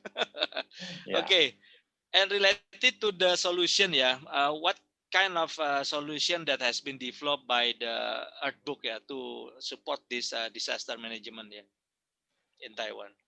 Okay, IoT sensors previously mentioned on the last slides are fixed at the same place for certain purpose. But drone is also a kind of IoT equipment already used to disaster relief that can carry different payloads, like optical camera for disaster inspection, or using thermal camera for people rescue, or using multi-spectral camera for agriculture damage. But there is no suitable platform for display drone inspection, especially for live streaming with coordinate information. Therefore, we construct a 4D platform like the monitor shows. It is a DAS service, not only demonstrate for drone data, but like picture, video, live streaming can put on it, but also provide data processing to produce 2D or 3D models. This platform is a cloud service that can be operated through a browser in different operating systems. Yes, this is our solution. Okay, Okay, how about the can you share more about the your 4D platform? Yeah, so you can Okay, yeah, I will show solution. this case. This is there are some case on our 4D platform. Static IoT sensors usually are used to provide early warning, but using drone, it is a useful tool for quick inspection after disaster like earthquake case shown here. Blue, you can see the left hand side. The blue line is the fault a result in 2018 Hualien earthquake. This is there are some cracks at the river bank, and you can see the bridge displacement. Depend on the live streaming of drones, damage due to the fault is easy to track. You can see some displacement at this point. Yeah, it is several weeks of time compared to the traditional survey by walking. And in this case, on our platform, pictures in different time, but at some place taken by drones can be demonstrated by time-lapse comparison. This is useful for recovering plan or constructing schedule tracking. You can compare the different time of the situation. Yes, this is our solution using drone as an IoT service. Okay, so most of your solution is using drones, right? Yes, yes. Okay. How about how about you can show more how about the Taiwanese government on policy, yeah, about applying the IoT technology to supporting the disaster management. Okay, let me show this one. Okay, Taiwan government deploy a lot of IoT sensors and gathering this information that already apply it to disaster management. They use EMIC website. You can see on the left-hand side. Yeah, for data demonstration and commander strategy transmission. The government also released this data to people for data activation, like the screen show in the right-hand side. So this data already released for people. Therefore, apps development related to this data also drive economic market and let people know better about their environment. So release IoT data by government's own is a win-win policy for us. Yes. I see. Okay, so what do you think about how big the influence of the IoT, yeah, when reducing the impact of the disaster, yeah, reflecting the implementation what has been done, yeah. Okay, that will be a big question because IoT sensors and the drones are used to many fields. You can see the left corner is a drone using by a police system, and the middle picture is a drone using by our Coast Guard system, and the others is a drone using by our EPA. Yes, so therefore, it is hard to evaluate a degree of reducing the impact of the disaster. But according to the case I showed previous related to the Hualien earthquake, using drone as a service tool scan can save around 4 to 6 times of time compared to the traditional survey. Okay, Yes. very interesting. So the Earthbooks are mostly using the drone cloud services and IoT system deployment, right? Yes, we will combine these two. Okay, good. Okay, Grady, we will come to the question and answer session. I will share some question and answer also with another speakers ya. Bapak Ibu sekalian, jadi kita akan masuk ke sesi Q&A kita. Sudah ada beberapa pertanyaan yang masuk. yang kita bisa bahas bersama ya. Jadi mungkin saya langsung saja. Yang pertama mungkin untuk Pak Gredi nih Pak. Pak Gredi Ya, Pak. dengan pengalaman Clue selama ini apa saja persiapan infrastruktur Pak? Ya, IoT terpenting untuk disaster prevention ya. Kan kita lihat tadi ada beberapa pengalaman di berbagai Pemda, khususnya kalau yang kami tahu selama ini Clue banyaknya ke Pemda. Tapi kan kalau sekarang karena sudah ada, Bapak kan sudah di enterprise ya, jadi banyak juga perusahaan yang sudah pakai ya. Jadi persiapan infrastruktur IoT terpenting ya untuk disaster prevention. Pertanyaan dari Pak Subas Lakotia. Silakan Pak. Ya, terima kasih Pak Franky. Ya, betul Pak. Jadi sebetulnya gini, kita ada ada dua perspektif untuk melihatnya. Pertama, untuk beberapa area yang memang infrastruktur jaringan internetnya belum terlalu memadai, itu sebetulnya kita selalu mempropos bahwa minimal di roadmap-nya mereka dalam rangka mereka menganggarkan pembangunan fiber optik atau penambahan BTS itu selalu menjadi masukannya kita ke mereka. Nah, tapi kita tahu mungkin sampai ke arah sana kan butuh waktu ya, Pak Franky. Jadi biasanya device kami juga kami sesuaikan. Jadi yang pertama tadi kalau misalnya kita konteksnya pengukuran suhu, deteksi masker, dan pengenalan wajah, kita upayakan 3 proses itu bisa berjalan secara lokal tanpa jaringan internet.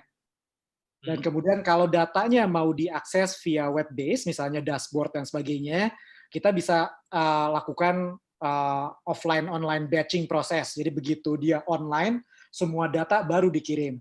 Jadi harapannya itu untuk mempermudah kinerja pemerintah setempat ya, atau Pemda setempat. Jadi kalau persiapan infrastruktur IoT-nya apa saja Pak biasanya Pak? Kalau kita Apakah tadi biasanya kan ada fiber optik ya, kalau tadi Pak Udrek cerita itu ya, apa aja kira-kira yang diperlukan checklist Pak? ya, kalau kita sebetulnya hanya 2 Pak, yang paling fundamental. Yang pertama power source, itu mungkin Ya, terdengar seperti sepele, tapi untuk beberapa area, oh ya kita mau deteksi jumlah penumpang bis berdasarkan suhu, taunya dari orang turun bis itu nggak ada colokan listrik sama sekali. Itu sebetulnya yang pertama. Yang kedua jaringan, tapi jaringan ini bisa bermacam-macam karena sebetulnya memang kita juga upayakan modul yang kita kembangkan itu pertama bisa WiFi, yang kedua bisa menggunakan jaringan lokal, jadi mungkin by kabelan gitu ya, kalaupun misalnya belum terekspos dengan jaringan internet yang bisa diakses publik. Yang terakhir baru by modem. Ya.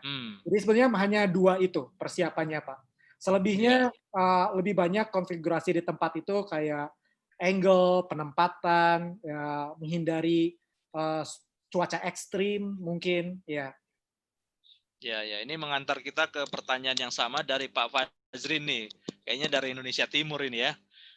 Pak Gredi, gimana kalau untuk yang di Indonesia Timur, wilayah Papua, di mana sinyal dan kualitas internet masih memprihatinkan? Ya, Gimana? Ada pengalaman? sebetulnya sekarang waktu kita sekarang lagi ngobrol, kebetulan ada tim yang sedang ke Sorong, Pak. Jadi Oke, memang ada keperluan untuk deploy di sana. Kita sebetulnya tetap secara persiapan salah satu prasyaratnya adalah 2 item tadi. Namun sebetulnya memang untuk yang konteks jaringan, alhamdulillah kita juga sebenarnya banyak dibantu oleh teman-teman dari telco. Jadi oke. kalau misalnya memang dari satu area tertentu itu sedikit tidak terjangkau, beberapa kawan telco dan internet service provider itu more than willing untuk invest mengembangkan jaringannya ke area sana. Nanti kita lihat. Tapi sambil itu berdiri pun, sekali lagi seperti saya mention, kita upayakan dari 3 tadi, Pak. Kita lihat nanti kondisi 4G-nya seperti apa gitu ya. Kalau misalnya masih bisa menggunakan 4G, datanya pun nanti akan coba kita pangkas sehingga cukup mumpuni untuk bisa dikirimkan sesuai dengan kualitas jaringannya. Yang kedua, mungkin kalaupun misalnya datanya hanya bisa kualitas jaringannya itu intermittent, ya nanti ketika kondisi jaringan sedang peak, data baru mulai dikirim pada saat itu gitu. Sekali lagi kita harapkan sebetulnya untuk yang core fungsinya kayak tadi misalnya mendeteksi individu berdasarkan suhu, masker, dan wajah tadi, kita harapkan itu bisa berjalan even tanpa bantuan jaringan internet. Ya. Kurang lebih seperti itu sih Pak Panji. Baik, Mudah-mudahan baik. kawan-kawan yang di Gimana Indonesia. nih dengan Pak Bima nih yang sudah menyiapkan ada smartwatch ya, ada aplikasi yang ditaruh di cloud, di internet. Gimana menjawab tantangan infrastruktur ini, Pak? Ya, kita sebenarnya gini, kalau dibilang infrastruktur untuk menggunakan internet ya, pasti satu kita masih ketergantungan. Ya, kalau untuk menggunakan internet. Tapi kalau misalnya fitur-fitur yang tidak menggunakan internet seperti di jam, ya kan, dia tidak harus menggunakan internet misalnya. Ya, dia bisa connect Bluetooth dengan smartphone-nya. Jadi ada fitur-fitur yang tidak harus masuk di cloud. Kalau untuk penggunaan kios sehat, itu data-data yang memang masuk, data-data disimpan di tempatnya dulu, kemudian bisa disinkronisasi. Jadi strateginya seperti itu. Nah, kalau untuk menggunakan internet, kalau yang sudah ada akses internet, yang kami upayakan adalah menggunakan bahkan dengan metode chatbot WhatsApp itu kan dia jalan di 2G juga bisa, gitu ya. Semoga ya, saya sih dulu ingat WhatsApp chatbot bisa 2G, kalau sekarang nggak bisa saya nggak tahu. Karena kadang-kadang seiring dengan perkembangan ke kapasitas chat messenger juga bisa jadi seperti itu. Nah, ini memang jadi satu kendala yang terutama kalau di kesehatan ini cukup sederhana karena ketika kita bicara, kalau saya ngomong lebih luas ya, bukan hanya di device, tapi terkait dengan data kesehatan, ini udah jadi makanan empuk nih kalau Kominfo tiba-tiba masuk ada kesehatan. Nah, Pak, ini infrastrukturnya gimana gitu. Itu selalu begitu, walaupun kita juga diskusi. Gitu. Jadi gimana caranya mau satu data untuk kesehatan gitu kalau misalnya masuknya juga nggak bisa. Nah, padahal ya ini kita sekarang ngomong kembali ke IoT ya. Nah, dari IoT mungkin bisa mengembangkan device-device yang tidak harus selalu online di cloud. Baik, oke. Nah, ini jadi menarik. Coba kita tanya ke Corwin ya. Corwin, based on experience, because you deploying the drone and also the IoT-based cloud system deployment ya, what is the challenge of the infrastructure ya? Perhaps if you compare the Indonesia and Taiwan is quite different because I believe that in Taiwan the speed, connectivity, everything should be better than Indonesia ya. What do you think about the preparation of the infrastructure that should be ready for the deploying your solution or the IoT-based solution for the disaster management? Corwin is still mute.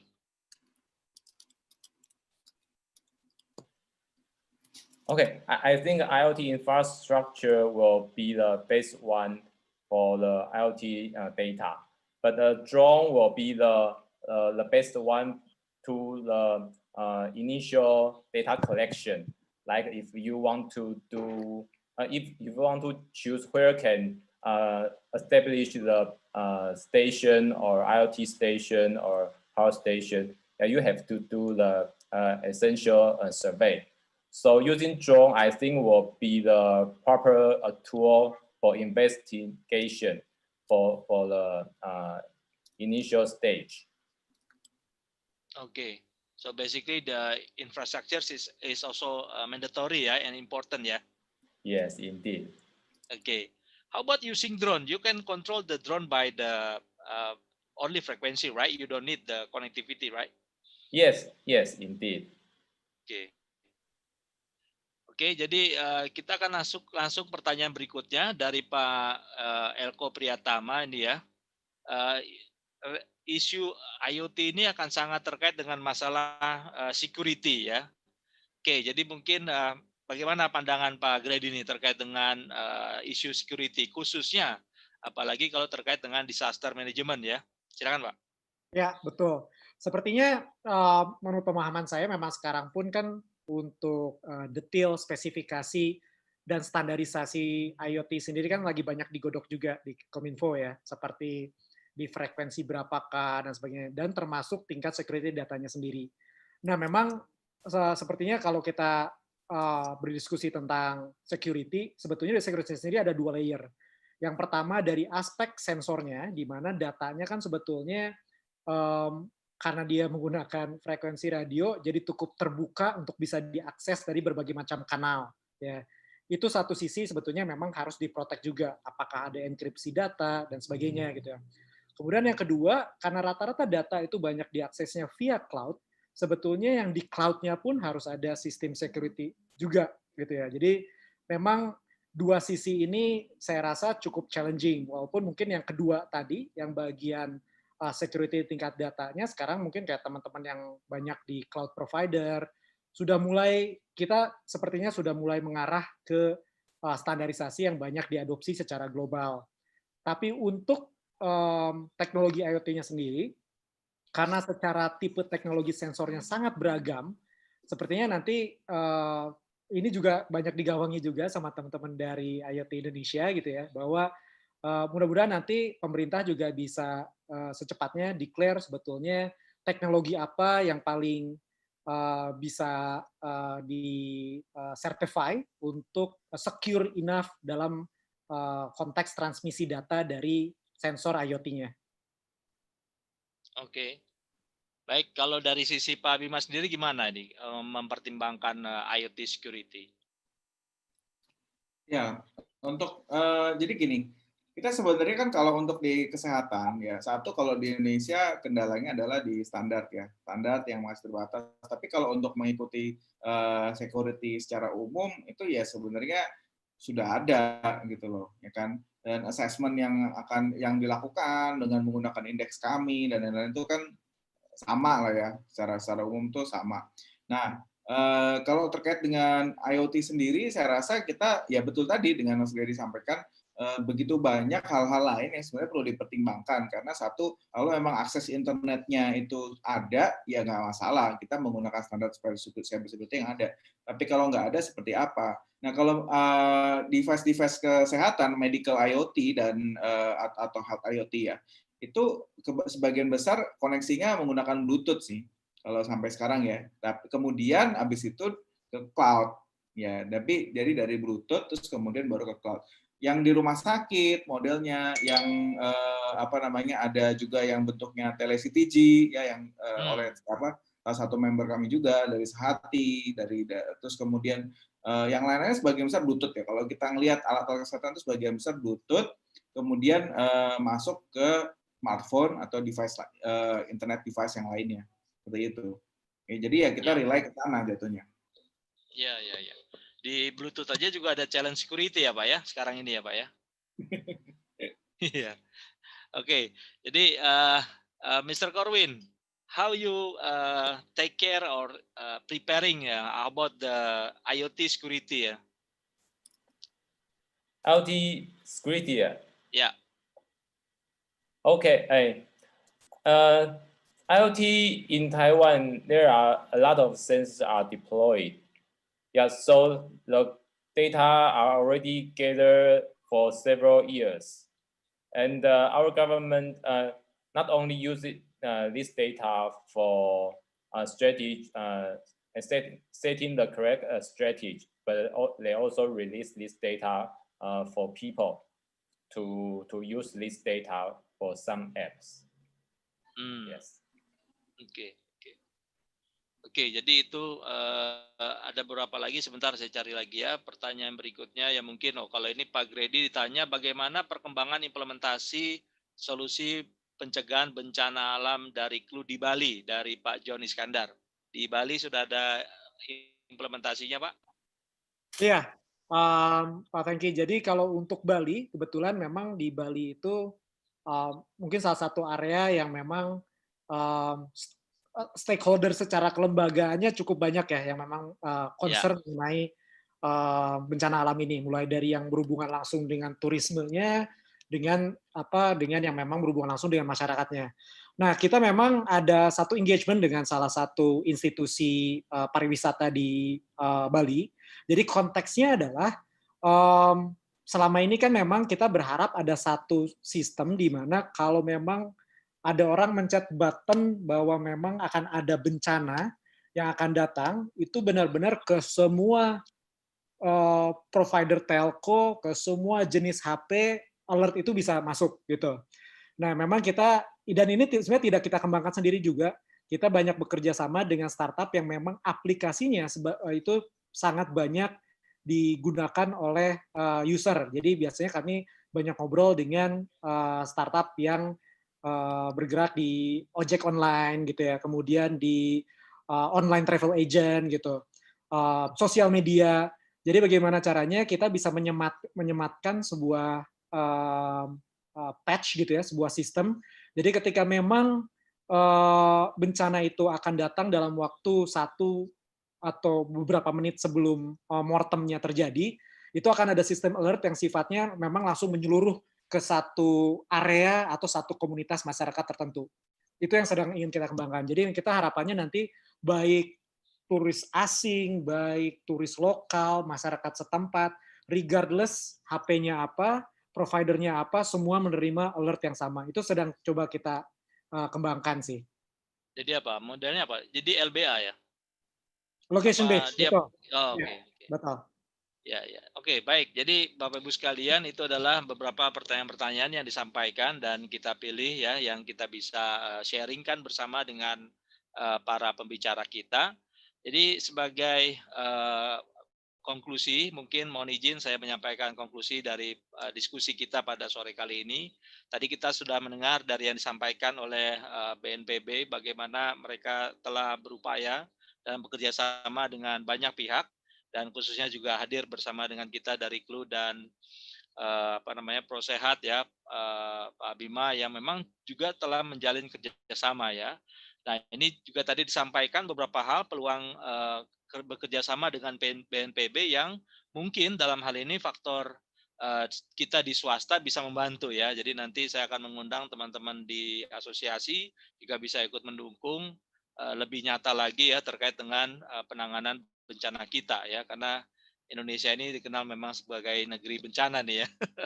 Oke, yang berikutnya tadi saya meng-highlight beberapa hal yang disampaikan Pak Grady, yaitu smart city juga perlu mitigate terkait dengan disaster ini, dan ini kita lihat ada yang telah banyak Clue lakukan dan Clue akan tetap menjadi kebanggaan produk Indonesia karena banyak sekali prestasi yang telah dicapai oleh Clue ya.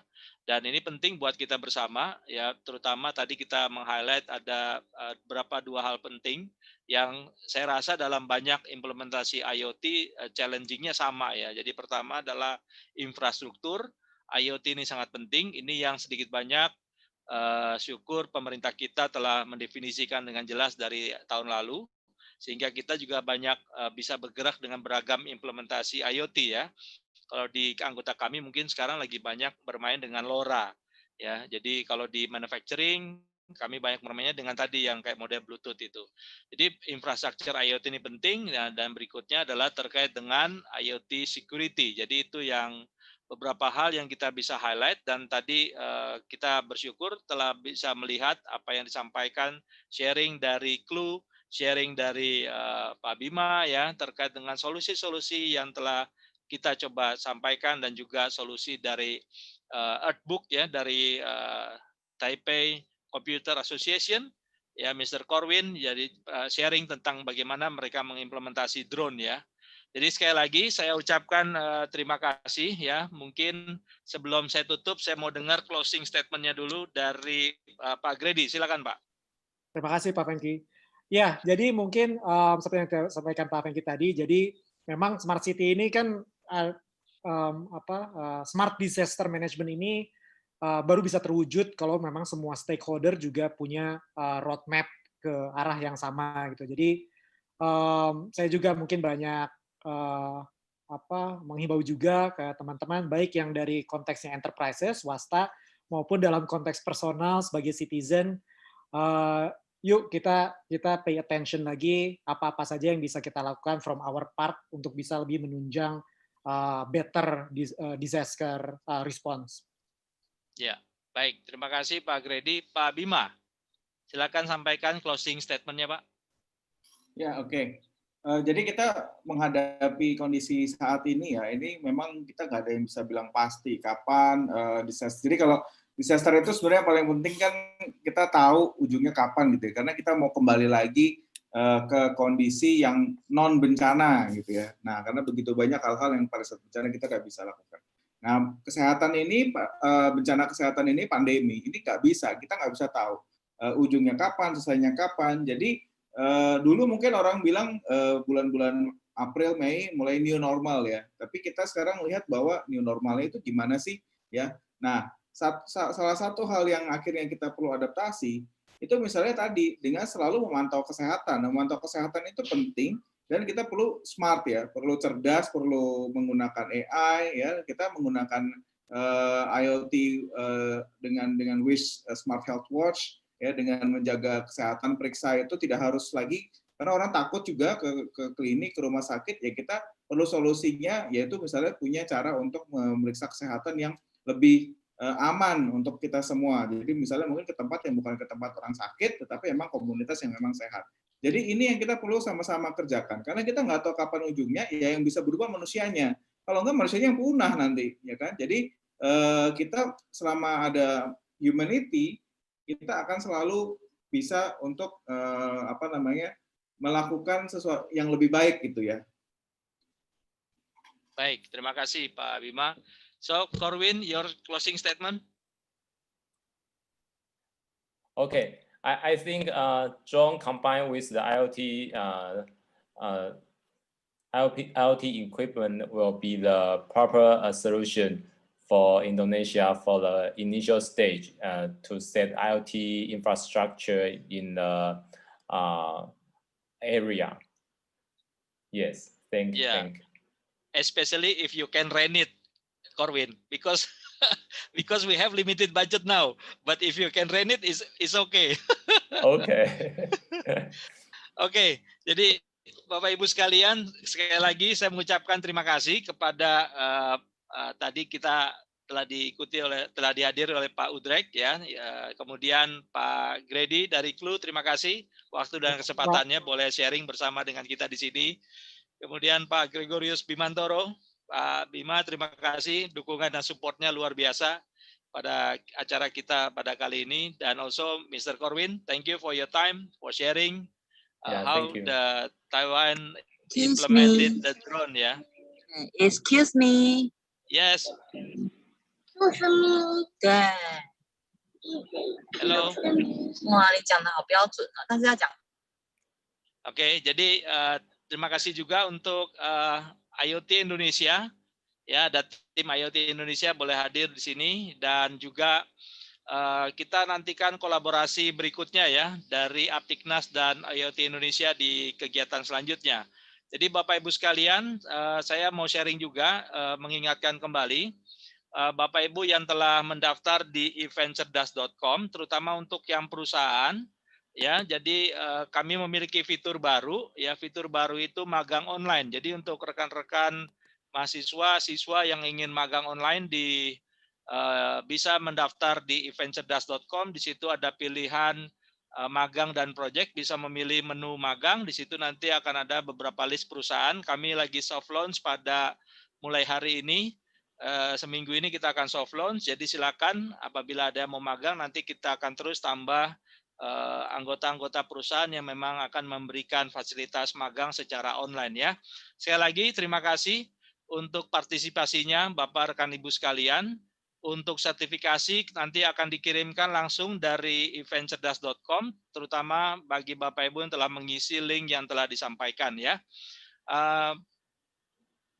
Atas nama Asosiasi Pengusaha TK Nasional, IoT Indonesia, kami mengucapkan terima kasih atas kehadiran Bapak Ibu sekalian. Sampai bertemu di acara kita selanjutnya. Silakan tetap mengikuti kegiatan-kegiatan kita, bisa melihat di aptiknas.id atau bisa melihat di website IoT Indonesia, Internet of Things Indonesia.com ya. Terima kasih, tetap jaga kesehatan ya. Tetap semangat, sampai bertemu kita di kegiatan kita selanjutnya. Terima kasih. Terima kasih Pak Grady, Pak Bima. Thank you. Corwin, thank you. Thank you. Ya.